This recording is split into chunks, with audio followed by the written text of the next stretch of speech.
Après, les pros, bah oui, ils mettent des cires gaufrées entières pour avoir moins de mâles, hein. Ils s'en foutent un peu. Alors, c'est paradoxal parce qu'ils virent les mâles dans les caisses de production, mais par contre, ils vont faire des caisses à mâles, des ruches à mâles pour avoir des fécondations. C'est 10-15 mâles qui dégagent sur une fécondation, hein. Donc, si tu veux avoir des bonnes fécondations, hein, Fifi, dis-toi bien que par vierge, t'en dégages 15. Sans parler du fait qu'il y a certainement des mâles qui sont stériles aussi, liés un petit peu aux petits produits qui sont épandus à droite à gauche, hein. Et je pense pas forcément qu'aux agriculteurs, parce que tu sais, quelqu'un qui te fout un coup d'insecticide sur un rosier, à mon avis, il va te déglinguer peut-être autant d'abeilles qu'un agriculteur à l'hectare, hein.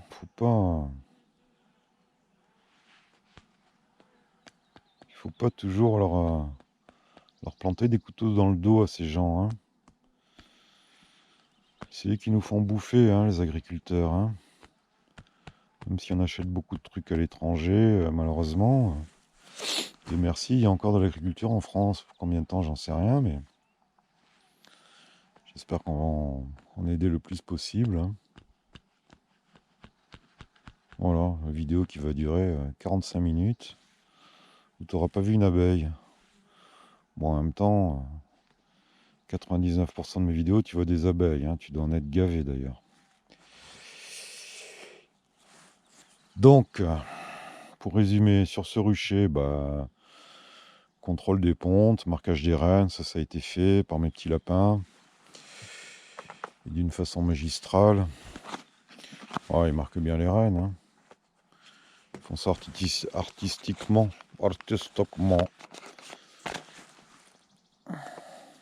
Fifi s'entraîne à mettre des dossards. Hein, tu m'as mis un dossard, Fifi, sur la combien? Là, 0, 0, je sais pas combien. Bon, bref. On s'en fout. Donc, je vais rien faire. J'ai contrôlé les caisses de prod, les autres. Alors, j'ai viré les nourrisseurs, hein, par contre, hein. Voilà, je les ai un peu au début. Je les ai aidés au début. Elles ont un peu foutu du sirop de partout. Maintenant, elles vont se débrouiller, hein. Elles vont se débrouiller. Elles sont sur 2 cadres et demi d'abeilles. Ça commence à bâtir sur amorce, tranquillou. Elles rentrent du pollen. Elles vont faire leur petite vie toute la saison. Et puis à partir de juillet, on verra un petit peu celles qui ont besoin. Alors là, ouais, pour le coup, je vais équilibrer par contre.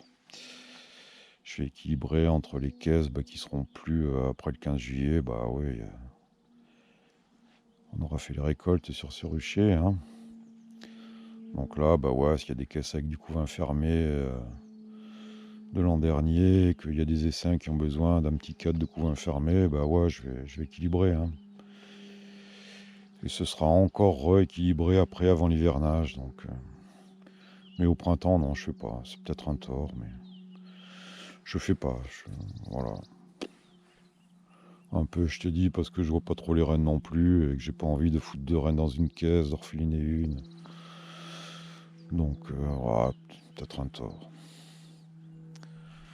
Chacun ses pratiques. Dieu merci, nos pratiques évoluent tous les ans, hein.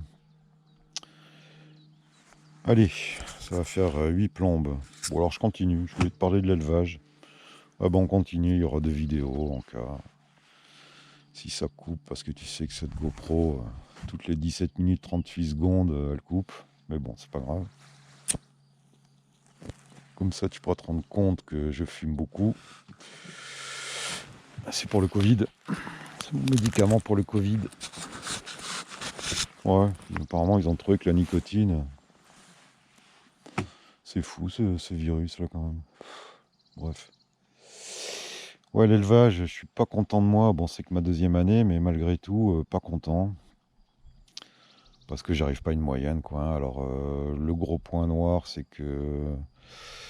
comme j'ai qu'une seule souche... je tape dans des larves qui sont trop grosses, qui sont arrondies, donc forcément ça chie. Le fait d'avoir des starters ouverts, enfin moi je fais un peu tout dans la même caisse, je m'emmerde pas, c'est peut-être un tort, mais enfin en même temps je vais pas en faire des milliers, hein. Le fait d'avoir mon starter ouvert, en fait je fais pas starter ouvert, éleveuse, machin, tout ça, puisque je te dis je fais des petites séries de 20 greffages, donc bon, pas besoin des milliards d'abeilles non plus je pense. Mais oui, là, il faut que je orpheline. C'est-à-dire que quand je vais. Alors, mon principe, pour pas trop s'emmerder, hein, et je pense que il y a certainement des techniques bien meilleures. Moi, je vais orpheliner la colonie, lui enlever 2 cadres d'abeilles avec la reine. Je crois que c'est le plus simple, hein. Tu visites une caisse qui n'est pas encore en production en début de saison. Tu vois ta reine sur un cadre, bah, tu la fous dans une ruchette à côté avec un autre cadre, avec un peu de réserve. Et ta caisse orpheline sur 8 cadres, tu la resserres à la limite sur 8 si elle est très populeuse ou sur 7. Tu l'orphelines 7 jours, on reste toujours sur le rythme hebdomadaire bah, pour tous les gens qui travaillent, hein. Donc on orpheline 7 jours, on balance du sirop léger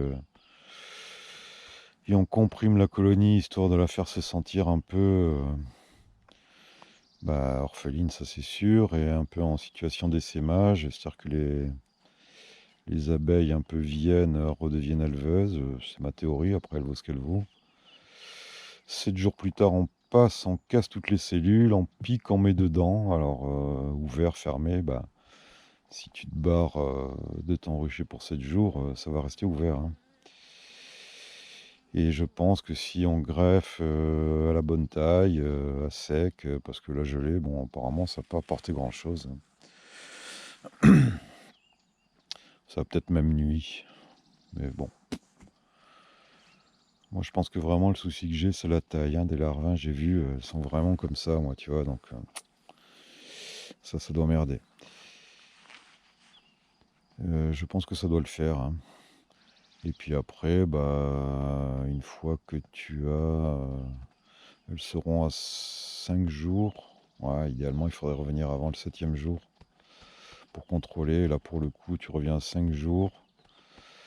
Et ouais, 5-6 jours, tes cellules fermées. Bah là, tu fais tes essaims et tu les introduis, mais avec le risque aussi que sur des colonies chiantes, elles te pètent la cellule. J'ai eu le cas, hein, sur une.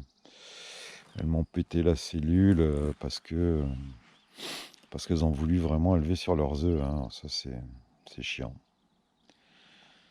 C'est chiant. Alors, il faudrait encore, là aussi, si tu es sûr de ton coup, bah, préparer les essaims au moment où tu fais ton picking, quoi, hein. Comme ça, elles sont orphelines depuis 7 jours, 5 jours, 6 jours.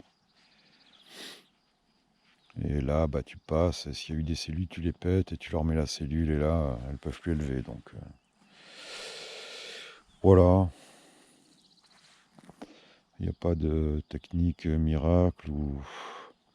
Moi, je te dis, je pense que sur mon rythme de 7 jours sur les ruchers, ça peut le faire. Mais bon, si vous avez d'autres idées, hein, on prend aussi, hein. Mais part du principe que on est quand même beaucoup à pas avoir beaucoup de dispo, à pas avoir non plus nos ruchers d'élevage à côté de la maison. Mais voilà.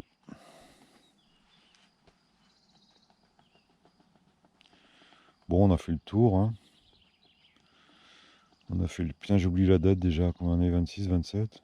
Non, je sais plus. On est fin avril, hein. De toute façon. On est encore en prison pour quelques temps. Ça va être compliqué de relancer toutes les industries, là. Sortir du coma. Alors ouais, il y a du monde dehors, mais... Les gens font la queue pour aller au McDo. Ah, je peux comprendre, hein, ceux qui ont des ados. C'est sûr que c'est un peu le signe de la libération, le McDo. Mais on n'est peut-être pas obligé d'aller au McDo, hein. Ça aussi, j'ai du mal à comprendre, là. Franchement, les restos sont fermés.